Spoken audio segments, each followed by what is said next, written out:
차가운 형광등 아래 저는 빈 의자에 앉아 있었습니다.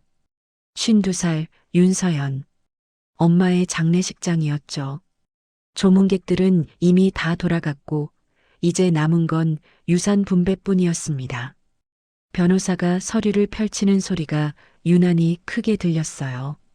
옆자리에 앉은 동생 유진이의 손은 무릎 위에서 가지런히 모아져 있었습니다. 언제나 그랬듯이 동생은 완벽했어요. 고인께서 남기신 유언장을 발표하겠습니다. 변호사의 목소리가 울렸습니다. 저는 숨을 참았어요. 기대는 없었습니다. 평생 동생만 챙기던 엄마였으니까요. 그래도 혹시나 했습니다. 마지막만큼은 다를까봐. 차녀 윤유진 씨에게 전 재산 10억 원을 상속합니다. 심장이 철렁 내려앉았습니다. 10억? 엄마가 평생 모은 돈 전부였어요. 동생 옆에 앉은 제부가 유진이의 손을 꼭 잡았습니다. 유진이는 고개를 숙인 채 눈물을 흘렸죠. 그리고 장녀 윤서연 씨에게는 변호사가 잠시 머뭇거렸습니다. 서류를 다시 확인하는 듯 했어요. 고인께서 직접 쓰신 가계부 한 권을 전합니다. 가계부? 저는 귀를 의심했습니다. 10억과 낡은 공책 하나. 이게 마지막 선물이라는 건가요? 변호사가 비닐봉투에서 꺼낸 건 정말 낡은 가계부였습니다. 초록색 표지가 발에서 거의 누렇게 변한 30년은 좋게 된 것 같은 공책이었어요. 제 손에 쥐어진 그 공책은 너무 가벼워서 무게감조차 없었습니다. 동생이 조심스럽게 입을 열었습니다. 언니, 괜찮아. 저는 웃으며 대답했습니다. 울고 싶지 않았거든요. 평생 울어봤자 달라지는 게 없다는 걸 알았으니까요. 장례식장을 나서는데 3월의 찬바람이 뺨을 때렸습니다. 손에 든 가계부만 꽉 쥐고 주차장으로 걸어갔어요. 차에 올라타서도 시동을 걸지 못했습니다. 그냥 핸들에 이마를 기댄 채 멍하니 앉아 있었죠. 왜 나는 사랑받지 못했을까? 그 생각이 머릿속을 가득 채웠습니다. 어릴 적 일들이 주마등처럼 스쳐 지나갔어요. 초등학교 3학년 때 그림 대회에서 금상을 탔던 날, 집에 뛰어들어가 상장을 내밀었을 때 엄마가 하신 말씀. 그래, 잘했네. 저녁 차려야 하니까 방에 가 있어라. 그게 전부였습니다. 그런데 2년 후 유진이가 같은 대회에서 동상을 탔을 때는 달랐어요. 엄마는 친척들에게 전화를 돌리며 자랑하셨죠. 상장을 거실 한가운데 액자에 넣어 걸어두기까지 하셨습니다. 중학교 때는 더 심했습니다.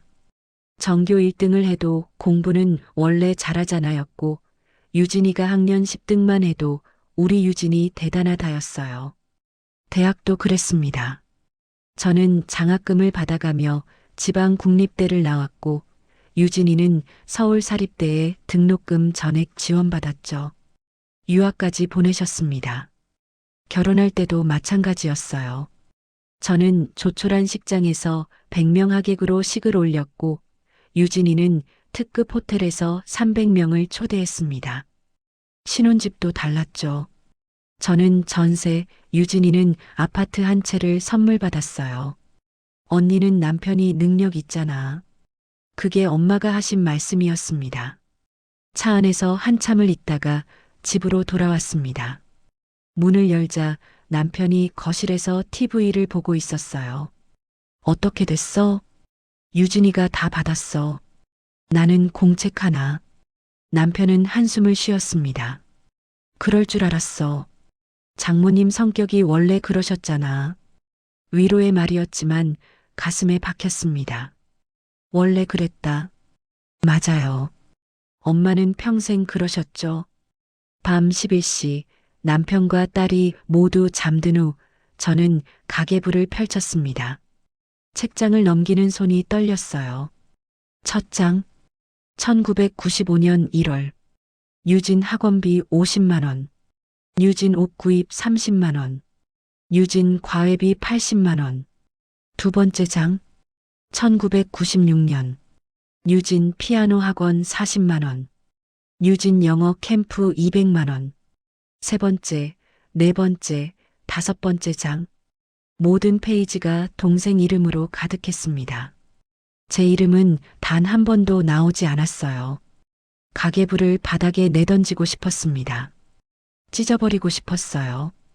하지만 그러지 못했습니다. 이게 엄마가 제게 남긴 전부였으니까요. 새벽 2시, 저는 부엌 싱크대에 기대선 채 물을 마셨습니다. 목이 타들어가는 것 같았어요. 창밖으로 보이는 아파트 불빛들이 흐릿하게 번졌습니다. 52년을 살았는데 한 번도 사랑받은 적이 없구나. 그 생각이 목을 눌렀습니다. 눈물이 나올 것 같았지만 나오지 않았어요. 이미 다 말라버린 것 같았습니다.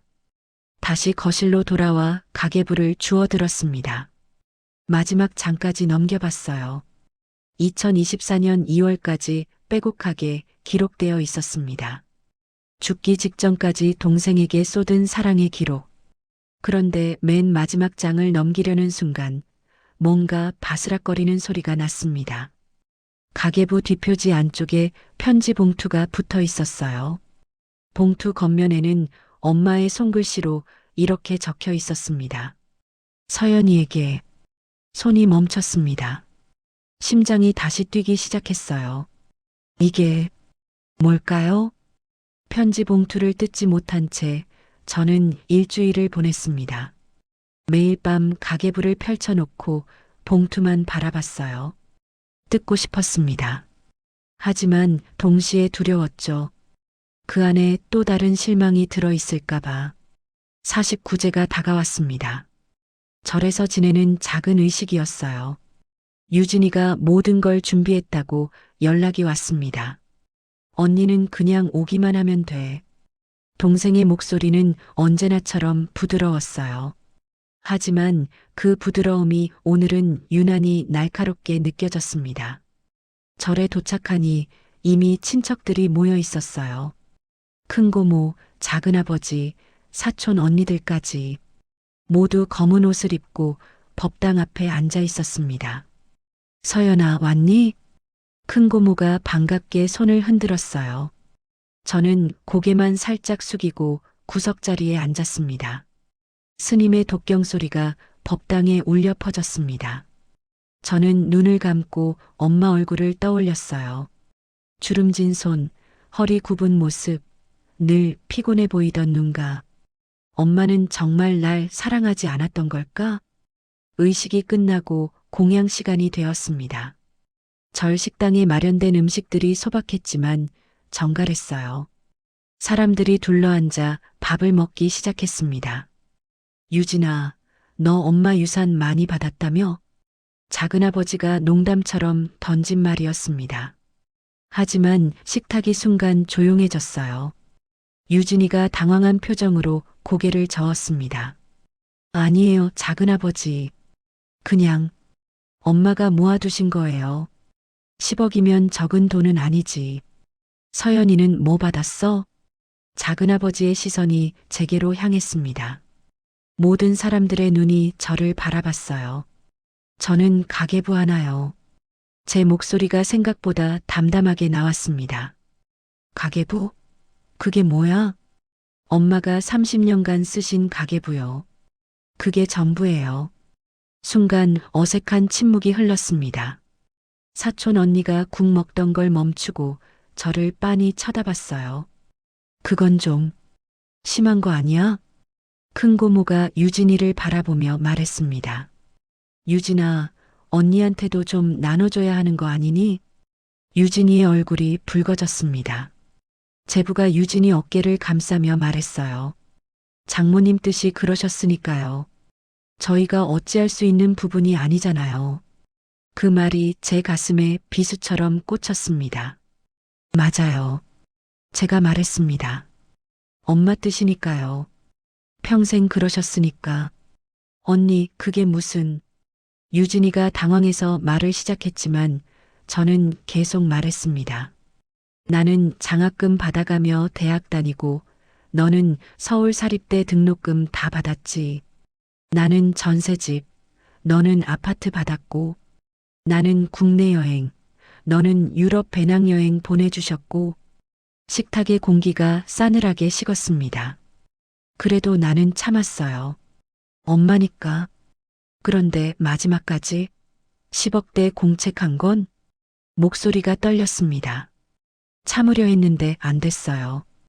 유진이가 숟가락을 내려놓았습니다. 눈에 눈물이 고였어요.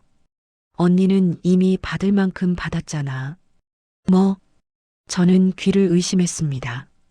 언니가 카페 시작할 때 그 돈 어디서 났는지 알아? 유진이의 목소리가 높아졌습니다. 은사님이 주신 장학금이잖아. 5천만 원. 그게 다가 아니야, 언니. 유진이가 눈물을 닦으며 말했습니다. 언니는 항상 그래. 자기만 희생한 것처럼, 자기만 불쌍한 것처럼.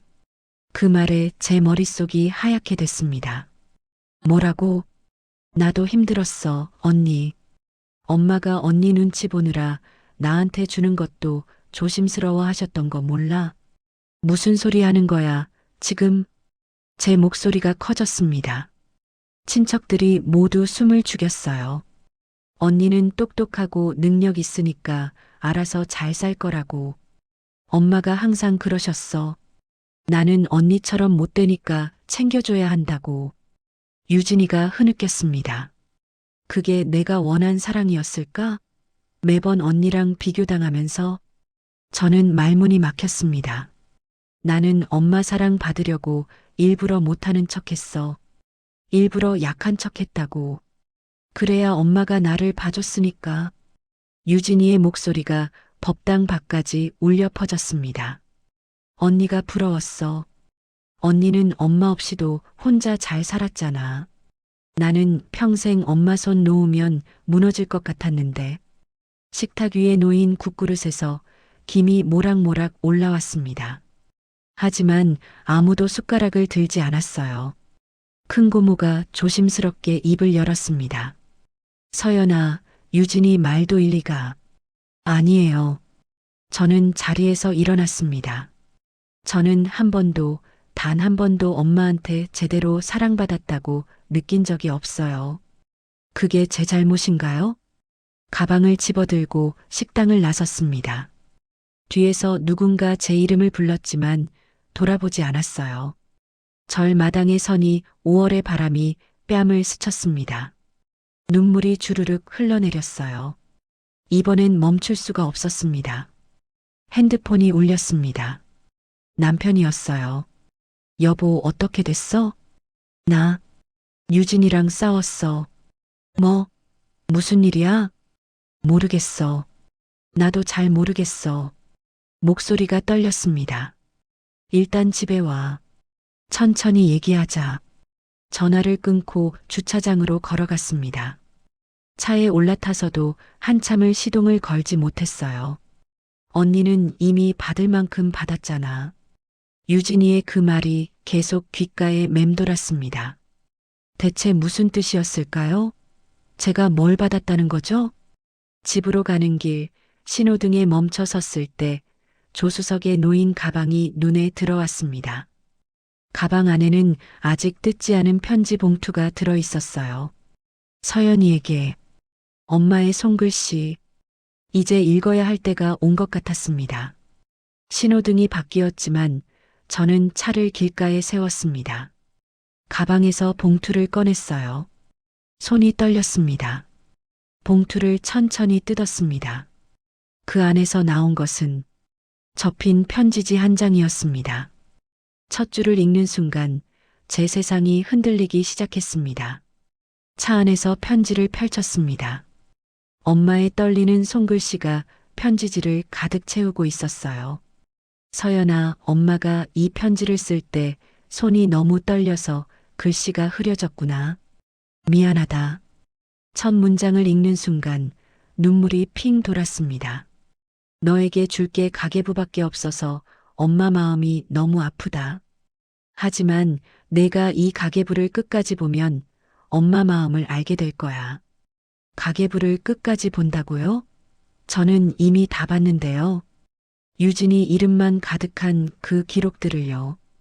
20년 전 일을 기억하니 내가 카페를 시작하고 싶다고 했을 때 20년 전 저는 32살이었습니다. 회사를 그만두고 작은 카페를 차리고 싶었어요. 하지만 목돈이 없었죠. 은행 대출도 어려웠습니다. 그때 대학 은사님이 연락을 주셨어요.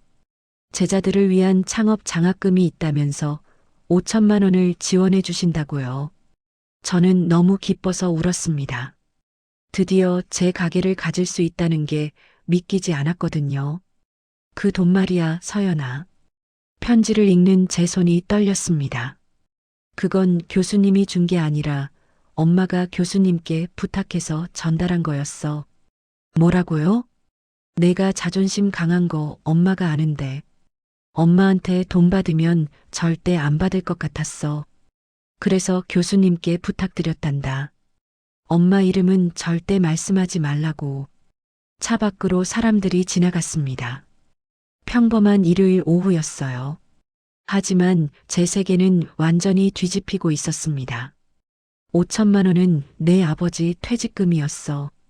엄마가 아껴뒀던 거. 너한테 주고 싶었는데 내가 받을까봐 그렇게 했어. 편지를 쥔 손에서 땀이 났습니다. 미안하다, 서연아. 엄마가 내 자존심을 지켜주고 싶었어. 그게 엄마가 너를 사랑하는 방법이었어. 편지는 거기서 끝이었습니다. 저는 한참을 그대로 앉아 있었어요. 머릿속이 복잡했습니다.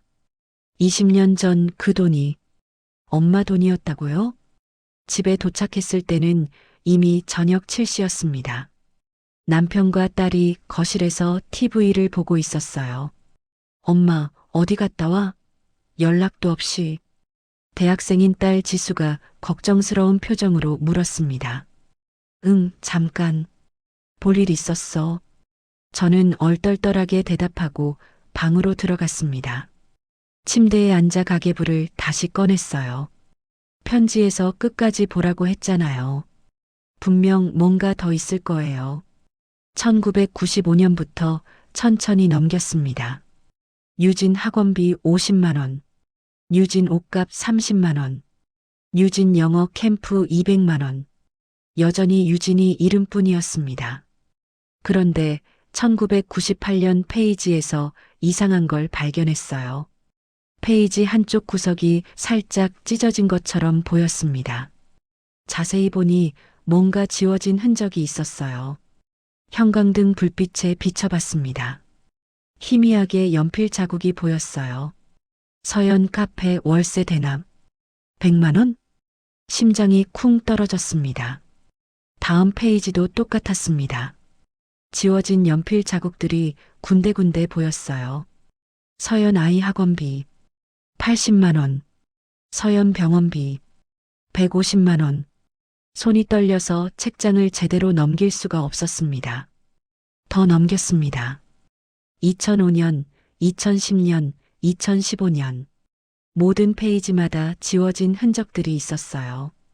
엄마가 일부러 연필로 쓰고 나중에 지우개로 지운 거였습니다. 서연 가게 화재 복구비 지원 500만 원. 서연 지수 고등학교 입학금 200만 원. 서연 남편 사업 자금 300만 원. 저는 가계부를 무릎에 올려놓고 고개를 떨궜습니다. 20년 동안 엄마는 제 뒤를 봐주고 계셨던 거예요. 제가 모르게, 제 자존심 상하지 않게. 문득 기억이 났습니다.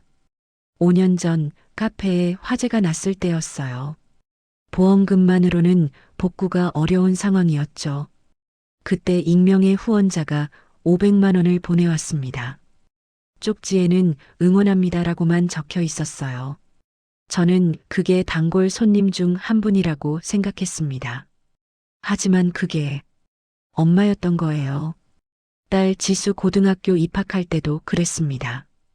입학금이 부족해서 걱정하고 있었는데 남편 통장에 갑자기 200만 원이 입금됐었어요. 남편은 회사 성과급이라고 했지만 이상하다고 생각했었죠. 그 달은 성과급 나올 시기가 아니었거든요. 그것도 엄마였던 거예요. 똑똑. 남편이 문을 두드렸습니다. 여보, 괜찮아? 저녁 먹어야지. 응, 잠깐만. 제 목소리가 떨렸습니다. 가계부를 계속 넘겼어요. 2020년, 2021년, 2022년. 지워진 흔적들이 점점 더 많아졌습니다. 서연 코로나 때 가게 운영 자금 1,000만 원. 서연 지수 대학 등록금 400만 원. 2023년 페이지에서 손이 멈췄습니다. 서연 몰래 건강검진비 지원 50만 원. 작년에 제가 건강검진을 받았을 때 병원에서 비용이 이미 납부됐다고 했었어요. 저는 남편이 미리 낸 줄 알았습니다. 하지만 그것도 엄마였어요. 돌아가시기 1년 전까지도 엄마는 절 챙기고 계셨던 거예요. 가계부를 가슴에 안았습니다. 눈물이 주르륵 흘러내렸어요. 엄마, 목이 메었습니다. 나 몰랐어요. 정말 몰랐어요. 왜 몰랐을까요? 왜 눈치채지 못했을까요? 엄마는 20년 동안 제 옆에 계셨는데, 제가 넘어질 때마다 일으켜 세워주셨는데, 저는 그걸 모르고 엄마를 원망했어요. 방문이 조심스럽게 열렸습니다. 남편이 들어왔어요. 여보, 왜 울어? 무슨 일 있어? 저는 가계부를 남편에게 내밀었습니다. 이거 봐. 이거. 남편이 가계부를 받아들고 펼쳤습니다. 지워진 흔적들을 하나하나 보더니 눈이 커졌어요. 이게 장모님이? 응. 20년 동안 나 몰래 다 해주신 거야. 남편의 눈도 촉촉해졌습니다. 5년 전에 우리 통장에 입금된 돈도 장모님이었어? 그런 것 같아. 남편이 제 어깨를 안아줬습니다. 장모님, 정말 대단하신 분이셨네. 저는 남편 어깨에 기대 한참을 울었습니다. 밤 11시 모두 잠든 후 저는 휴대폰을 꺼냈습니다. 유진이에게 전화를 걸어야 할 것 같았어요. 하지만 번호를 누르다가 멈췄습니다. 언니는 이미 받을 만큼 받았잖아. 유진이의 그 말이 이제야 이해가 됐습니다. 유진이는 알고 있었던 거예요. 엄마가 저를 어떻게 도와주고 있는지. 그래서 그런 말을 했던 거겠죠. 저는 전화 대신 문자를 보냈습니다. 유진아, 미안해. 내가 잘못 생각했어. 내일 만날 수 있을까? 답장은 금방 왔습니다. 언니, 나도 미안해. 내일 만나자. 언니 카페로 갈게. 휴대폰을 내려놓고 창밖을 바라봤습니다. 5월의 밤하늘에 별이 총총했어요. 엄마도 저 별 중 하나가 되셨을까요? 엄마, 이제 알았어요. 엄마가 날 얼마나 사랑했는지. 작은 목소리로 중얼거렸습니다. 가계부를 다시 펼쳤어요. 이번엔 천천히 한 장 한 장 소중하게 넘겼습니다. 지워진 흔적들이 이제는 사랑으로 보였습니다. 엄마의 손길이 느껴졌어요.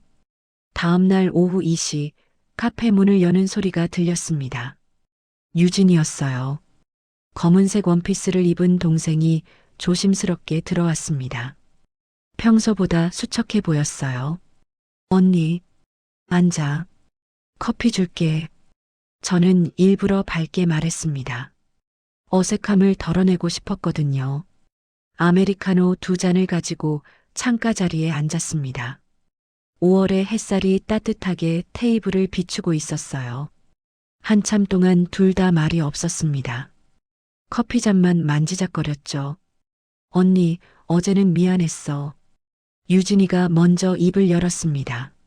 아니야. 내가 미안해. 나도 너무 감정적이었어.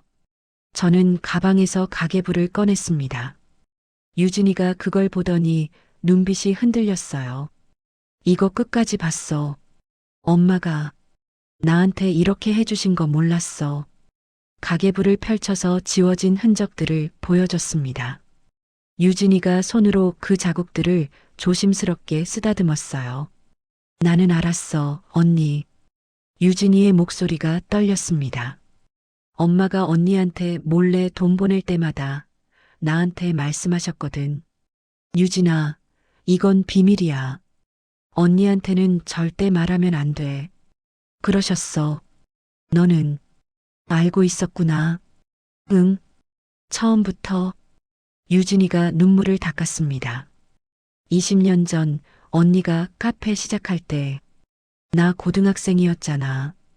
그날 엄마가 은행에서 돌아오셔서 우셨어. 엄마가 울었다고? 응. 아빠 퇴직금 5천만 원을 다 꺼내서 교수님께 드렸거든. 그러고는 나한테 말씀하셨어. 서연이는 자존심이 세니까 절대 엄마 돈은 안 받을 거야. 그래서 이렇게라도 해줘야 한다고. 제 눈에서 눈물이 흘러내렸습니다. 그날 밤 엄마가 내 방에 들어오셨어. 유진아, 너는 언니처럼 독립적이지 못하니까 엄마가 평생 챙겨줘야 할 것 같다. 그래서 미안하다고 하시더라. 그게 무슨, 언니한테는 능력을 키워주고 나한테는 의존하게 만드신 것 같다고. 그게 잘한 건지 모르겠다고 우셨어. 유진이가 커피를 한 모금 마셨습니다. 손이 떨리고 있었어요. 나는 그때부터 알았어. 엄마가 우릴 다르게 사랑하는 게 아니라 다른 방식으로 사랑한다는 걸. 밖에서 차 지나가는 소리가 들렸습니다.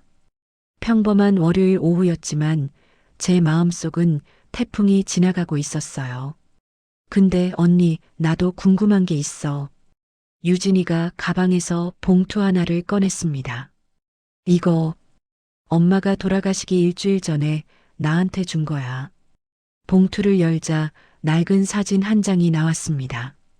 20년도 더 된 것 같은 사진이었어요. 젊은 엄마가 누군가와 함께 찍은 사진이었습니다. 이 사람 누구야? 사진 속 남자는 낯설었어요. 하지만 묘하게 익숙한 느낌도 들었습니다. 나도 몰라. 그런데 엄마가 이 사진 보여주시면서 말씀하셨어. 서연이한테는 이걸 보여주지 마라. 때가 되면 알게 될 거라고. 무슨 말이야, 그게? 유진이가 사진을 뒤집었습니다. 뒷면에 연필로 희미하게 글씨가 적혀 있었어요. 박철수 교수님과 함께 1990년. 박철수 교수님? 그 이름이 어디선가 들어본 것 같았어요. 잠깐만. 저는 휴대폰을 꺼내 연락처를 뒤졌습니다. 20년 전 제게 창업 자금을 전해주셨던 은사님. 그분 성함이 박철수 교수님. 심장이 쿵 내려앉았습니다. 이분이 내 은사님이야. 뭐, 언니 은사님이라고? 유진이가 놀라서 물었습니다. 저는 급하게 교수님께 전화를 걸었어요. 긴 신호음 끝에 교수님이 받으셨습니다. 여보세요, 서연이? 교수님, 갑자기 전화드려서 죄송합니다. 여쭤볼 게 있어서요. 그래, 말해봐. 교수님, 혹시 저희 어머니를 예전부터 알고 계셨나요? 전화기 너머로 긴 침묵이 흘렀습니다. 그 이야기를 이제 해야 할 때가 온 것 같구나. 교수님의 목소리가 무거웠습니다. 어머니께서 돌아가셨다는 소식 들었어. 조문은 못 갔지만 정말 훌륭하신 분이셨지. 교수님, 대체 무슨 일이 있었던 건가요? 서연아, 30년 전 내가 대학원생이었을 때 이야기야. 내 어머니는 우리 연구실 조교셨어. 네, 엄마가요? 저는 유진이를 바라봤습니다. 유진이도 똑같이 놀란 표정이었어요. 당시 어머니는 정말 똑똑한 분이셨어. 학부를 수석으로 졸업하고 대학원에 진학하려고 했지. 근데 집안 사정이 어려워져서 조교 일을 하시면서 연구를 도우셨지. 교수님의 이야기가 계속됐습니다. 그런데 어머니께서 갑자기 대학원을 포기하셨어. 결혼하신다고 하시더라. 나는 너무 아까웠어. 그분만큼 연구에 재능이 있는 사람을 본 적이 없었거든. 제 손이 떨렸습니다. 마지막으로 만났을 때 어머니가 그러셨어. 교수님, 저는 못 이룬 꿈이지만 제 딸은 꼭 공부시키고 싶어요. 혹시 나중에 제 딸이 대학에 오면 좀 봐주실 수 있을까요? 그래서 제가 교수님 연구실에, 그래, 20년 후 내가 우리 학교에 입학했을 때 어머니께서 나를 찾아오셨어. 서연이가 제자입니다. 잘 부탁드립니다 하시면서 깊이 고개를 숙이시더라. 눈물이 주르륵 흘러내렸습니다. 그 후로도 어머니는 가끔 연락하셨어. 서연이가 잘 지내고 있냐고, 힘든 일은 없냐고. 그러다가 내가 카페를 하고 싶다고 했을 때 어머니께서 부탁하셨지. 제 이름으로 돈을 전해달라고. 엄마가 그렇게까지. 어머니는 내가 스스로 일어서길 바라셨어. 하지만 넘어질 때마다 혼자서는 힘들다는 것도 아셨지. 그래서 보이지 않는 곳에서 계속 지켜보신 거야. 전화를 끊고 한참을 멍하니 있었습니다. 유진이가 제 손을 잡았어요. 언니, 엄마는 언니를 정말 많이 사랑하셨어. 나는 몰랐어. 엄마가 꿈을 포기하신 것도 30년 동안 날 지켜보신 것도 카페 창밖으로 엄마들이 유모차를 끌고 지나갔습니다. 그 모습을 보니 문득 깨달았어요. 엄마의 사랑은 보이는 게 다가 아니었다는 것을요. 유진아. 응, 언니. 엄마가 너한테 10억 남기신 것도 사랑이었어. 너를 평생 지켜주고 싶으셨던 거야. 언니. 그리고 나한테 가계부 남기신 것도 사랑이었어. 내가 혼자서도 잘 살 수 있게 키워주신 것처럼. 유진이가 울먹이며 말했습니다. 우리 엄마, 정말 대단한 분이셨어. 응, 그러셨어. 두 자매는 한참을 손을 맞잡고 울었습니다. 30년간 다르게 받은 사랑이 사실은 똑같이 깊었다는 걸 이제야 알았습니다. 해가 기울기 시작했어요. 카페에 노을빛이 부드럽게 스며들었습니다. 언니, 가계부에 아직 안 본 페이지 있지 않아? 유진이가 가계부를 가리켰습니다. 맨 뒷장 말이야. 엄마가 뭔가 더 적어두셨을 것 같은데. 저는 가계부를 펼쳐 마지막 페이지를 넘겼습니다. 거기에는 엄마의 마지막 메시지가 적혀 있었어요. 가계부 마지막 페이지에는 엄마의 손편지가 붙어 있었습니다. 유진이와 저는 숨을 죽이고 그 편지를 읽기 시작했어요. 나의 사랑하는 두 딸에게. 엄마의 떨리는 손글씨가 한자 한자 새겨져 있었습니다. 이 편지를 읽고 있다면 엄마는 이미 너희 곁에 없을 거야. 미안하다. 살아생전에 이 이야기를 하지 못해서 제 손이 떨렸습니다. 유진이가 제 어깨에 머리를 기댔어요. 서연아, 너는 엄마가 왜 너만 다르게 대했는지 평생 궁금했을 거야. 사실은 엄마가 너를 보면 엄마 자신이 보여서 그랬단다. 눈물이 글씨를 흐리게 만들었습니다. 손등으로 닦으며 계속 읽었어요. 엄마는 26살에 결혼했어. 대학원에서 연구하던 꿈을 접고 내 아빠를 만났지. 아빠는 착한 사람이었지만 엄마의 꿈을 이해하지는 못했어. 저는 아빠 얼굴을 떠올렸습니다. 제가 10살 때 돌아가신 아빠. 결혼하고 너를 낳았을 때 엄마는 다짐했어. 내 딸만큼은 자기 꿈을 포기하지 않고 살게 해주자고. 그래서 너한테는 일부러 의지하지 말라고 스스로 해결하라고 가르쳤단다. 엄마, 작은 목소리로 중얼거렸습니다. 너무 차갑게 대한 것 같아서 엄마도 많이 울었어. 특히 내가 초등학교 3학년 때 그림 대회에서 상 받고 와서 기뻐하던 그날.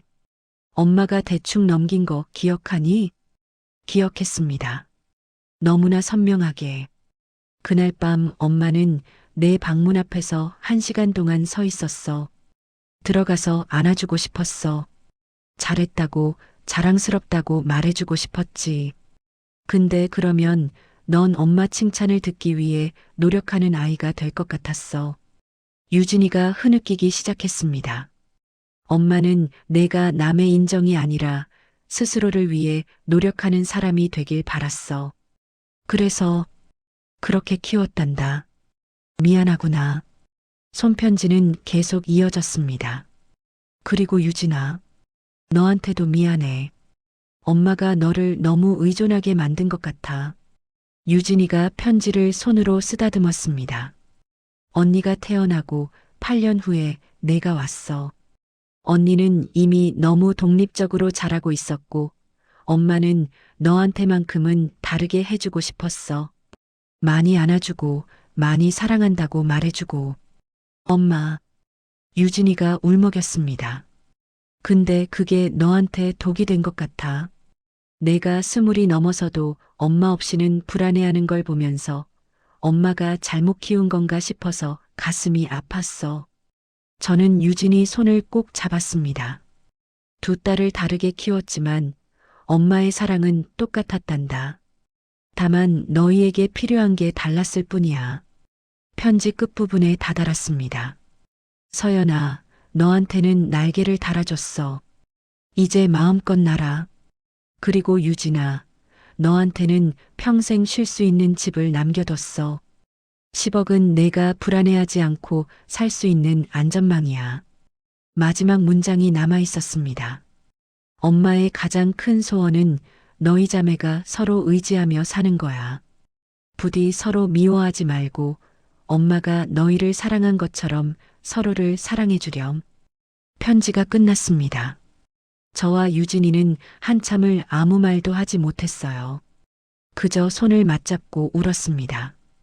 해가 완전히 지고 카페에 어둠이 내렸습니다. 저는 천천히 일어나 조명을 켰어요. 언니, 유진이가 눈물 가득한 얼굴로 저를 바라봤습니다. 나, 엄마가 이렇게 생각하신 줄 몰랐어. 나는 그냥 사랑받는 줄만 알았는데 엄마는 나를 걱정하고 계셨어. 유진아, 저는 동생을 꼭 안아줬습니다. 엄마는 우릴 둘 다 사랑하셨어. 그리고 우리 둘 다 엄마가 필요했어. 유진이가 제 품에서 한참을 울었습니다. 시간이 얼마나 흘렀을까요? 밤 9시가 넘어서야 유진이가 조금 진정됐어요. 언니, 나 고백할 게 있어. 유진이가 가방을 뒤지더니 통장 하나를 꺼냈습니다. 이게 뭐야? 엄마가 남겨주신 10억. 사실 8억밖에 안 남았어. 왜? 무슨 일 있어? 유진이가 고개를 떨궜습니다. 제부 사업이 잘 안 되고 있어. 작년부터 적자가 계속 쌓여서 내가 2억을 보탰거든. 유진아.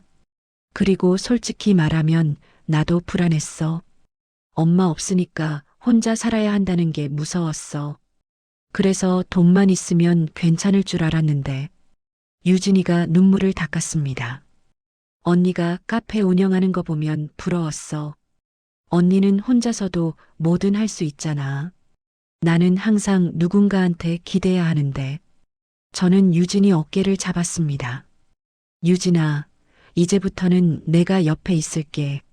언니, 엄마가 마지막에 우리 보고 서로 의지하라고 하셨잖아. 나한테는 독립심을, 너한테는 안정감을 주셨으니까 우리가 합치면 딱 좋은 거 아니야? 유진이가 웃으면서 울었습니다. 언니 고마워. 그리고 말이야. 저는 문득 떠오른 생각을 말했습니다. 엄마 이름으로 뭔가 하면 어떨까? 무슨 말이야? 장학재단 같은 거. 엄마가 못 이룬 꿈처럼 꿈을 포기해야 하는 여자들을 돕는 거야. 유진이의 눈이 반짝였습니다.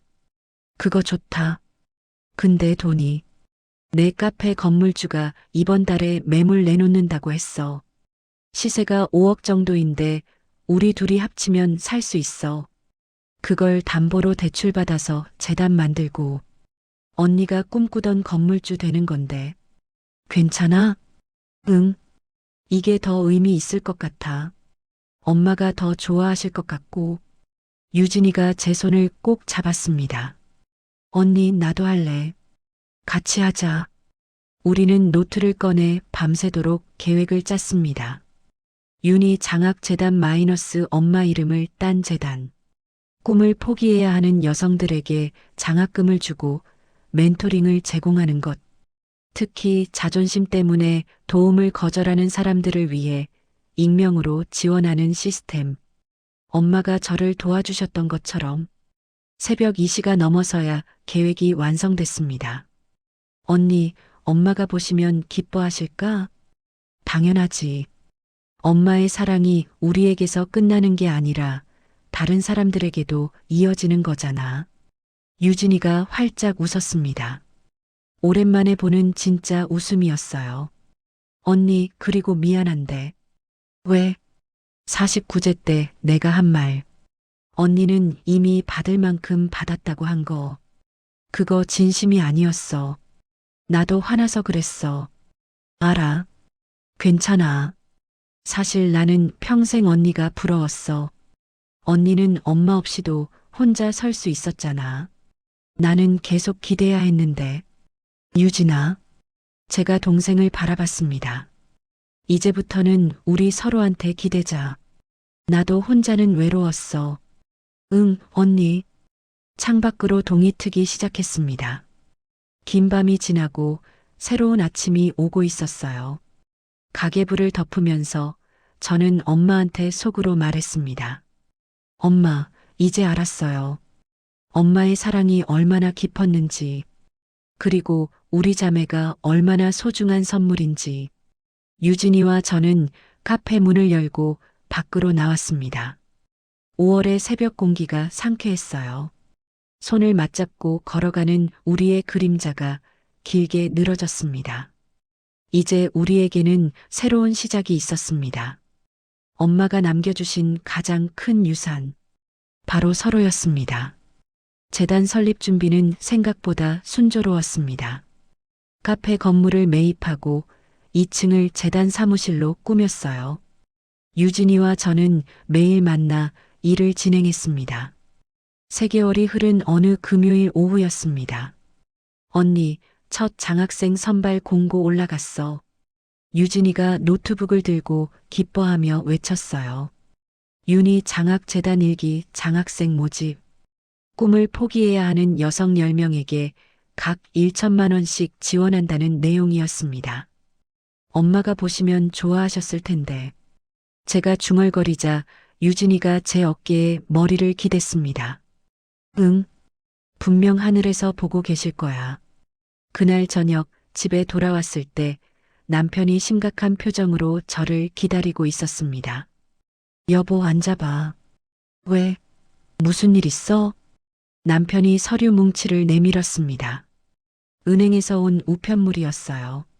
건물 담보 대출. 금리가 올랐어. 다음 달부터 월 상환금이 200만 원 더 늘어난대. 200만 원? 저는 서류를 받아들었습니다. 숫자들이 눈앞에서 어지럽게 흔들렸어요. 지금도 카페 수입이랑 맞추기 빠듯한데 이거 어떻게 해? 남편의 목소리에 걱정이 묻어났습니다. 그날 밤 잠을 이룰 수 없었습니다. 천장만 바라보며 계산을 했어요.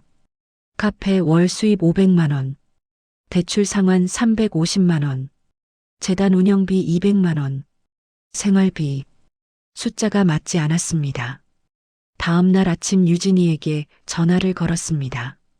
유진아, 잠깐 만날 수 있어? 언니 목소리가 왜 그래? 무슨 일 있어? 1시간 후 카페에서 만난 유진이에게 상황을 설명했습니다. 금리가 올라서 대출 상환이 어려울 것 같아. 유진이의 표정이 어두워졌습니다. 언니, 나도 사실 말하려고 했어. 뭔데? 제부 사업이 완전히 망했어. 이번 달 월급도 못 받았대. 제 손에 들린 커피잔이 덜컹 소리를 냈습니다. 그래서 엄마가 남겨주신 돈에서 또 1억을 썼어. 이제 7억밖에 안 남았어. 유진아, 미안해, 언니. 나도 어쩔 수 없었어. 제부가 빚쟁이한테 쫓기고 있었거든. 유진이의 눈에 눈물이 고였습니다. 바로 그때 유진이 휴대폰이 울렸습니다. 제부였어요. 여보세요? 유진이의 얼굴이 점점 창백해졌습니다. 뭐, 지금 뭐라고 했어? 전화를 끊은 유진이가 주저앉았습니다. 언니, 집이 경매 넘어갔대. 깡통 전세였어. 뭐라고? 제부가 집을 이중으로 담보 잡혔대. 우리가 모르게. 이제 나갈 곳도 없어. 제 머릿속이 하얘졌습니다. 일주일 후 상황은 더 악화됐습니다. 재단 첫 장학생 선발을 일주일 앞두고 있었는데 후원금이 모자랐어요. 원래 계획은 기업 후원을 받는 것이었지만 신생재단이라 아무도 관심을 보이지 않았습니다. 언니, 이러다가 장학생들한테 약속 못 지키는 거 아니야? 유진이가 불안해하며 물었습니다. 그럴 수는 없어. 우리가 먼저 돈을 대야 할 것 같아. 근데 돈이. 바로 그 순간 카페 문이 벌컥 열렸습니다. 낯선 남자 2명이 들어왔어요. 정장을 입었지만 분위기가 심상치 않았습니다. 윤서연 씨 맞으십니까? 네, 그런데요. 저희는 건물주 측 법무법인에서 나왔습니다. 이달 대출 상환이 연체됐는데요. 아, 그게 곧 입금할 겁니다. 이미 2번째 연체입니다. 이러시면 건물이 압류될 수 있습니다. 서류를 건네는 남자의 손이 차갑게 느껴졌습니다. 일주일 드리겠습니다. 그때까지 완납하시지 않으면 법적 절차 진행합니다. 남자들이 나간 후 카페는 침묵에 휩싸였습니다. 언니, 우리 어떡해? 유진이의 목소리가 떨렸습니다. 저는 대답할 수 없었습니다. 처음으로 무력감이 밀려왔어요. 그날 밤 남편과 심각한 대화를 나눴습니다. 여보, 이거 안 되겠어. 재단 접어야 할 것 같아. 남편의 말에 가슴이 철렁했습니다. 아니야. 조금만 더 버티면 뭐해? 우리 살림까지 망가지는데. 지수 대학 등록금도 다음 달인데. 하지만 엄마가, 장모님도 이걸 바라셨을까? 우리 가족까지 망가지는 거? 남편의 말이 가슴에 꽂혔습니다. 혼자 남은 방에서 저는 엄마의 가계부를 꺼냈습니다. 지워진 연필 자국들을 손으로 쓰다듬었어요. 엄마, 제가 잘못 생각한 걸까요? 엄마 이름으로 재단을 만든 게 과욕이었나요? 눈물이 가계부 위로 떨어졌습니다. 다음 날 아침 더 충격적인 소식을 들었습니다. 유진이에게서 온 문자였어요. 언니, 제부가 집 나갔어. 연락 안 돼. 빚만 남기고 도망간 것 같아. 전화를 걸었지만 유진이는 울기만 했습니다. 언니, 나 이제 어떡하지? 집도 없고 남편도 없고. 유진아, 진정해. 일단 우리 집으로 와. 미안해, 언니. 내가 언니한테 짐만 되는 것 같아. 무슨 소리야? 우리 가족이잖아. 전화를 끊고 한참을 멍하니 앉아 있었습니다. 재단은 무너지고 동생 가정은 깨졌고 제 카페마저 위험에 처했습니다. 이게 다 내 욕심 때문인가? 자책감이 밀려왔습니다. 오후 3시 재단 사무실에서 유진이와 마주 앉았습니다. 언니, 우리 재단 접자. 유진이가 먼저 말을 꺼냈습니다. 뭐? 이러다 언니네 가족까지 망가져. 엄마도 그건 원하지 않으셨을 거야. 하지만 장학생들이 그 사람들한테 미안하다고 하자. 우리 능력 밖의 일이었어. 유진이의 눈에는 눈물이 가득했지만 목소리는 단호했습니다. 저는 창밖을 바라봤습니다.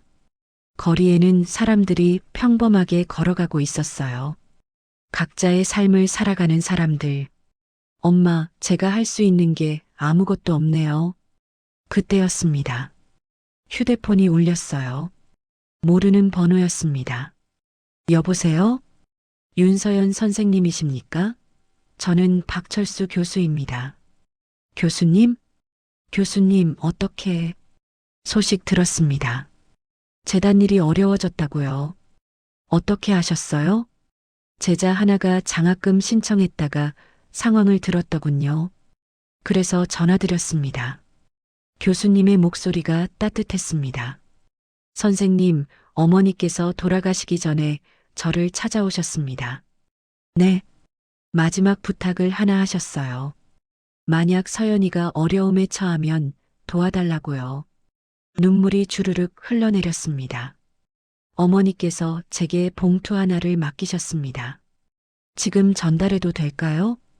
봉투요? 네. 어머니 말씀으로는 정말 힘들 때 열어보라고 하셨습니다. 1시간 후 교수님이 재단 사무실로 오셨습니다. 손에는 낡은 갈색 봉투가 들려 있었어요. 이걸 선생님께 드립니다. 떨리는 손으로 봉투를 받았습니다. 유진이가 옆에서 지켜봤어요. 봉투를 천천히 뜯었습니다. 그 안에서 나온 것을 보는 순간 저와 유진이는 동시에 숨을 멈췄습니다. 봉투 안에는 통장 한 권과 편지가 들어 있었습니다. 손이 너무 떨려서 통장을 제대로 잡을 수가 없었어요. 언니, 이게... 유진이가 제 어깨 너머로 통장을 보더니 눈이 커졌습니다. 예금주 윤희. 잔액 3억 5천만 원. 이게... 어떻게... 저는 교수님을 바라봤습니다. 어머니께서 20년 전부터 조금씩 모으셨다고 합니다. 제게 맡기시면서 정말 힘들 때만 전해달라고 하셨어요. 편지를 펼쳤습니다. 엄마의 손글씨가 떨려 있었어요. 서연아, 유진아, 이 편지를 읽고 있다면 너희가 정말 힘든 시기를 겪고 있겠구나. 눈물이 글씨를 흐리게 만들었습니다. 이 돈은 내가 카페를 시작할 때부터 엄마가 몰래 모은 거야. 내 카페가 잘 될 때마다 엄마는 조금씩 저축했단다. 언젠가 내가 더 큰 꿈을 꿀 때를 위해서. 엄마, 그리고 유진아, 너한테 10억을 남긴 건 평생 기댈 수 있게 하려던 게 아니야. 내가 정말 어려울 때 언니와 함께 일어설 수 있는 힘을 주려던 거였어. 유진이가 흐느끼기 시작했습니다. 엄마는 알고 있었어. 너희 둘이 함께하면 세상 어떤 어려움도 이겨낼 수 있다는 걸. 서연이의 독립심과 유진이의 따뜻함이 만나면 그보다 강한 힘은 없단다. 편지는 계속됐습니다. 지금 너희가 하려는 일을 엄마는 너무 자랑스럽게 생각해.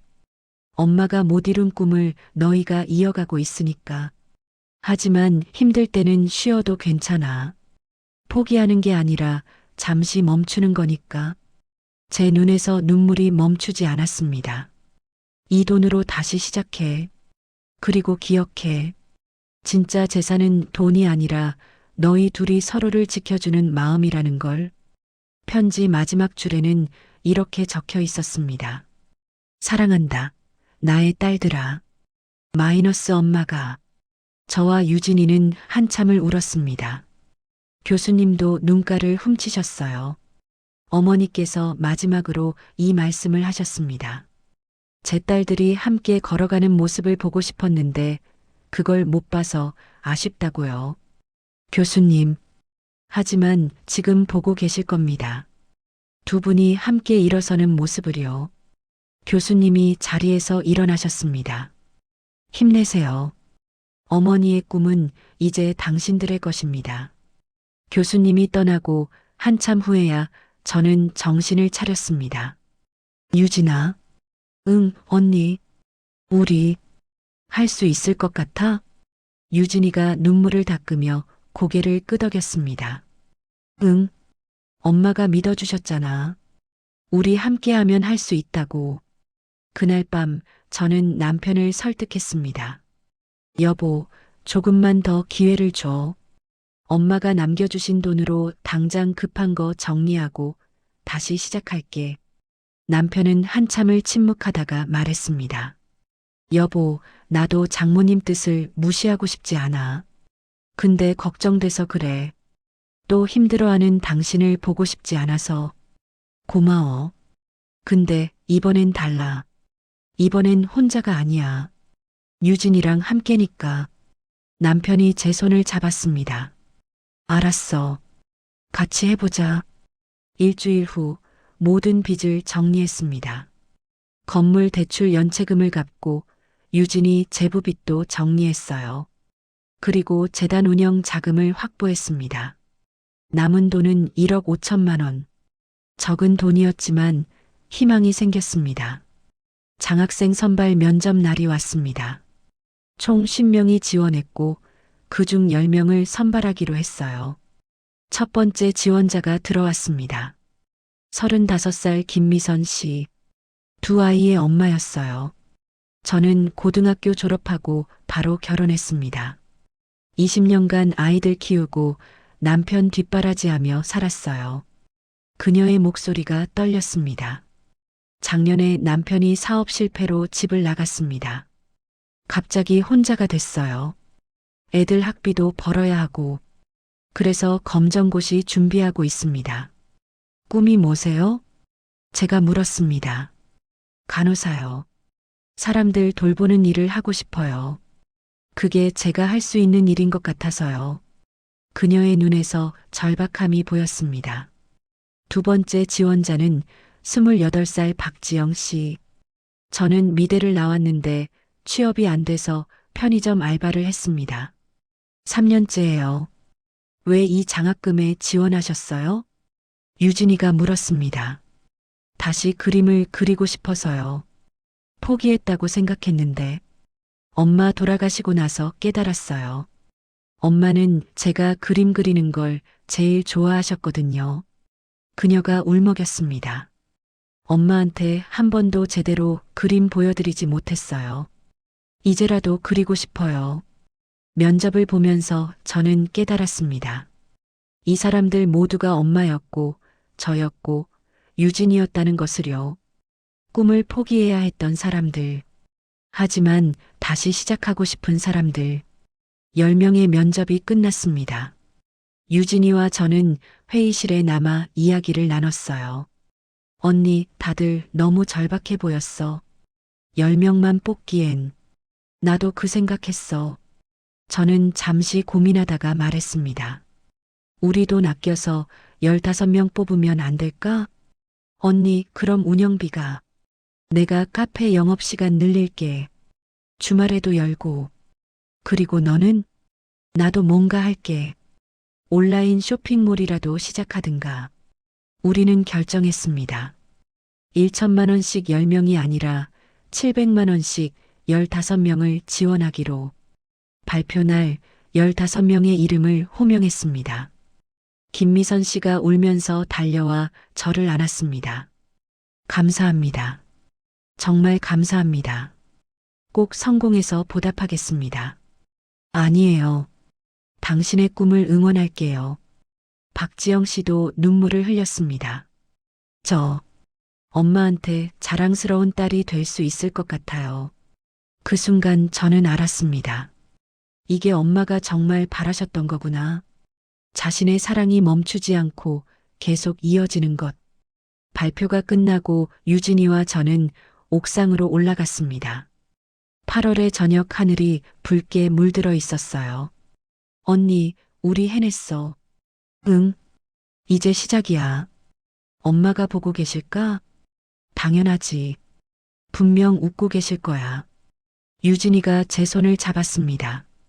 언니 고마워. 언니 아니었으면 나 진짜 무너졌을 거야. 무슨 소리야? 나도 너 없었으면 못했어. 바람이 불어왔습니다. 엄마의 손길 같았어요. 언니 있잖아. 응? 나 이제 알았어. 엄마가 왜 우릴 다르게 키우셨는지. 왜 우리가 서로를 필요로 하게 만들려고. 혼자서는 못 이루지만 함께하면 이룰 수 있는 걸 보여주려고. 제 눈에 눈물이 고였습니다. 그래. 엄마는 처음부터 알고 계셨던 거야. 우리가 서로의 가장 큰 선물이라는 걸. 저녁 노을이 점점 짙어졌습니다. 엄마. 저는 하늘을 보며 중얼거렸습니다. 이제야 알았어요. 엄마의 사랑이 얼마나 큰지. 그리고 제가 얼마나 행복한 사람인지. 유진이도 하늘을 보며 말했습니다. 엄마 사랑해요. 그리고 고마워요. 이렇게 좋은 언니를 제게 주셔서. 바람이 다시 한번 불어왔습니다. 이번엔 따뜻했습니다. 마치 엄마가 우리를 안아주는 것 같았어요. 언니 내려가자. 축하 파티 해야지. 응, 가자. 우리는 손을 잡고 계단을 내려갔습니다. 새로운 시작. 엄마가 남겨주신 가장 큰 유산. 그건 돈이 아니었습니다. 서로를 향한 자매의 사랑. 그리고 그 사랑을 나눌 수 있는 용기였습니다. 1년 후, 5월의 햇살이 카페 창문으로 쏟아져 들어왔습니다. 저는 카운터에서 커피를 내리며 문득 창밖을 바라봤어요. 1층은 여전히 카페였지만 2층 간판이 달라져 있었습니다. 윤희 장학재단 마이너스 꿈은 늦지 않습니다. 뿌듯한 미소가 저절로 나왔습니다. 언니, 커피 한 잔만. 2층에서 유진이가 계단을 뛰어내려왔습니다. 예전보다 훨씬 밝은 얼굴이었어요. 또 야근했어? 얼굴에 피곤함이 가득한데. 응. 이기 장학생 서류 검토하느라. 지원자가 80명이나 됐어. 80명? 응. 일기 장학생들 후기가 SNS에 퍼지면서 엄청 유명해졌어. 유진이가 자랑스럽게 말했습니다. 지난 1년이 주마등처럼 스쳐 지나갔습니다. 첫 장학생이었던 김미선 씨는 검정고시에 합격하고 간호학과에 입학했어요. 얼마 전 찾아와서 학교 교복을 입고 찍은 사진을 보여줬을 때 저는 울컥했었습니다. 선생님, 제가 이렇게 될 줄 몰랐어요. 50살의 대학생이 될 줄. 그녀의 눈에서 빛이 났었죠. 박지영 씨는 개인전을 열었습니다. 작은 갤러리였지만 그녀에게는 인생 최고의 무대였어요. 어머니께 보여드리고 싶었어요. 딸이 화가가 됐다고. 전시회 오픈날 그녀가 돌아가신 엄마 사진 앞에서 울던 모습이 기억났습니다. 그 외에도 15명 모두가 각자의 꿈을 향해 한 걸음씩 나아가고 있었어요. 언니, 오늘 사시의 기자 인터뷰 있는 거 알지? 아, 맞다. 뭐 입어야 하지? 그냥 편하게 입어. 우리 있는 그대로 보여주는 게 좋잖아. 지역 신문사에서 재단 이야기를 기사화하고 싶다고 연락이 왔었습니다. 오후 4시 기자가 도착했습니다. 30대 초반의 여성 기자였어요. 안녕하세요. 저는 경기일보 박수진 기자입니다. 인터뷰는 2층 재단 사무실에서 진행됐습니다. 재단을 시작하게 된 특별한 계기가 있나요? 기자가 물었습니다. 저는 유진이를 바라봤어요. 유진이가 고개를 끄덕였습니다. 저희 어머니 이야기예요. 저는 천천히 이야기를 시작했습니다. 엄마가 꿈을 포기하고 저희를 키우셨던 것, 평생 다른 방식으로 사랑하셨던 것, 그리고 마지막에 남겨주신 가계부와 편지 이야기까지. 기자의 눈이 촉촉해졌습니다. 정말 대단하신 어머니셨네요. 네. 저희도 한참 후에야 깨달았어요. 유진이가 말을 이었습니다. 어머니는 저희한테 돈보다 훨씬 큰 걸 물려주셨어요. 서로를 향한 사랑이요. 인터뷰를 마치고 기자가 떠난 후 저는 창밖을 바라봤습니다. 거리에는 엄마들이 아이 손을 잡고 걸어가고 있었어요. 엄마, 보고 계세요? 엄마의 사랑이 이렇게 퍼져나가고 있어요. 저녁 7시 집에 돌아왔을 때 식탁에 온 가족이 모여 있었습니다. 남편, 딸 지수, 그리고 유진이까지. 언니, 오늘 제부한테 이혼 서류 받았어. 유진이가 조용히 말했습니다. 괜찮아? 응. 오히려 홀가분해. 이제 진짜 새 출발할 수 있을 것 같아. 유진이는 1년 전과는 완전히 다른 사람이 되어 있었어요. 누군가에게 의지하는 게 아니라 스스로 서 있는 사람. 이모, 대학원 합격했어요? 지수가 궁금한 듯 물었습니다. 응, 사회복지학 석사과정. 다음 달부터 다녀. 우와, 이모 대단해요. 유진이는 재단 일을 하면서 사회복지에 관심이 생겼다고 했어요. 그래서 대학원에 지원했고 합격한 것이었습니다. 엄마가 보시면 정말 좋아하셨을 거야. 제가 말하자 유진이가 웃었습니다. 응, 엄마 딸이 50대의 대학생 되는 것처럼 나는 40대의 대학원생 되는 거지 뭐. 모두가 웃었습니다.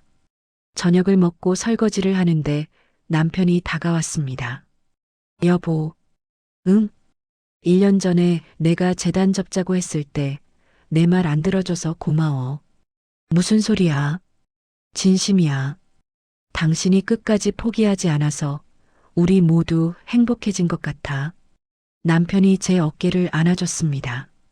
장모님이 정말 대단한 분이셨어. 돌아가시고 나서도 이렇게 많은 사람들을 행복하게 만드시다니. 밤 11시 혼자 남은 방에서 저는 가계부를 꺼냈습니다. 이제는 낡아서 표지가 거의 떨어질 것 같았어요. 한 장 한 장 넘기며 지워진 연필 자국들을 쓰다듬었습니다. 엄마, 1년이 지났어요. 작은 목소리로 중얼거렸습니다. 처음에는 원망도 많이 했어요. 왜 저만 차별하셨는지, 왜 사랑한다고 말씀 안 해주셨는지, 눈물이 뚝 떨어졌습니다. 근데 이제 알아요. 엄마의 사랑은 말이 아니라 행동이었다는 거. 저를 지켜보시면서 넘어질 때마다 일으켜 세워주셨다는 거. 가계부를 가슴에 안았습니다. 그리고 유진이를 제게 주셨잖아요. 제 인생 최고의 선물을요. 창밖으로 별이 보였습니다. 유난히 밝게 빛나는 별 하나. 저게 엄마일까? 그 생각을 하니 마음이 따뜻해졌습니다. 엄마, 행복하세요? 저희는 행복해요. 이제 서로를 잃어버리지 않을 거예요. 그리고 엄마가 저희한테 주신 사랑을 다른 사람들한테도 나눠줄게요. 문이 살짝 열리더니 유진이가 들어왔습니다. 언니, 아직 안 자? 응. 너는? 나도 잠이 안 와서. 유진이가 제 옆에 앉았습니다. 언니 있잖아. 나 가끔 꿈에 엄마가 나와. 그래. 뭐라고 하시던데? 아무 말씀도 안 하셔. 그냥 웃으시기만 해. 근데 그 웃음이 너무 행복해 보여. 엄마가 우리 보면서 웃으시는 거겠지. 응, 나도 그렇게 생각해. 한참을 침묵이 흘렀습니다. 언니, 응, 고마워. 나 같은 동생 안 버리고 끝까지 함께 해줘서. 무슨 소리야? 너는 내 동생인데. 그래도 내가 짐이 많이 됐잖아. 저는 유진이 손을 꼭 잡았습니다. 유진아, 너는 짐이 아니야. 너는 내 힘이야. 너 없었으면 나도 못했어. 언니, 엄마가 우리한테 가르쳐 주신 게 있잖아. 혼자서는 약하지만 함께하면 강하다고. 유진이가 제 어깨에 머리를 기댔습니다. 우리 평생 함께하자, 언니. 그럼, 당연하지. 그렇게 우리는 한참을 앉아 있었습니다. 창밖의 별을 바라보며 며칠 후 엄마 산소를 찾았습니다. 1년 만이었어요. 묘비 앞에 꽃을 놓고 두 손을 모았습니다. 엄마 왔어요. 유진이도 옆에서 손을 모았습니다. 엄마, 재단이 1주년 됐어요. 일기 장학생들이 모두 잘하고 있어요. 그리고 이기도 곧 시작해요. 바람이 살랑 불어왔습니다. 엄마가 꿈꾸셨던 세상이 조금씩 만들어지고 있어요. 꿈을 포기하지 않는 세상, 서로 도우며 살아가는 세상. 유진이가 말했습니다. 엄마, 저도 이제 혼자 설 수 있어요. 엄마가 걱정하셨던 것처럼 평생 누군가한테 기대는 사람이 아니에요. 언니가 옆에 있어서 용기가 생겼어요. 저는 가방에서 가계부를 꺼냈습니다. 엄마, 이거 이제 돌려드릴게요. 충분히 읽었어요. 엄마의 사랑이 얼마나 큰지 다 알았어요. 가계부를 묘비 앞에 조심스럽게 놓았습니다. 대신 엄마가 주신 더 큰 걸 잘 간직할게요. 서로를 향한 사랑이요. 바람이 다시 한번 불었습니다. 이번엔 더 따뜻했습니다. 유진이가 제 손을 잡았어요. 언니, 우리 사진 찍자. 엄마한테 보여드리게. 그래, 찍자. 우리는 묘비 앞에서 활짝 웃으며 사진을 찍었습니다. 52살 서연과 44살 유진. 이제는 서로를 완전히 이해하고 완전히 사랑하는 두 자매. 사진을 찍고 돌아서는데 문득 뒤돌아봤습니다. 묘비 위에 나비 한 마리가 앉아 있었어요. 하얀 나비. 마치 엄마가 우리를 축복해 주는 것 같았습니다. 언니, 저거 봐. 응, 봤어.